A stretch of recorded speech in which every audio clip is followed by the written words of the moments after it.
سلامونه د تازه خبرونو څخه د ځان خبرولو لپاره د پښتو آل نیوز چینل سبسکرایب کړئ.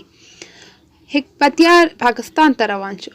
اسلامي ګوند مشر ګلبدین حکمتیار د پاکستان په رسمي بلنه په 3 ورځنی سفر اسلام آباد ته روان شوی.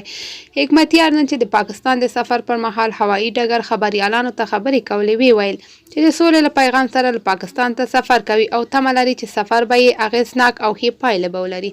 د افغانستان لپاره د پاکستان ځانګړي استازي صادق خان وایي حکمتیار به د روانې میلادي میاشت په 19 نه تر 21 پورې په اسلام آباد کې وي او هلته به د پاکستان لومړی وزیر ولسمشر د بهرنیو چارو وزیر د مشرانو جرګې له مشر سره وګوري او ستراتیژیکو مطالعو په مرکز کې به وینا هم وکړي.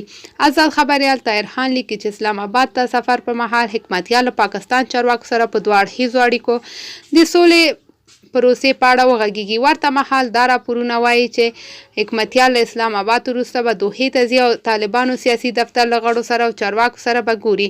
نوموړي سفر داسې مهال دی چې په دوحه کې د طالبانو او د کابل مذاکرات ټیم ترمنځ به اساس له افغانستان بهرنیو ځواکونو د وتلو لړۍ هم شوې وي. تر بیا ښه وخت ولرئ. خدای پامان.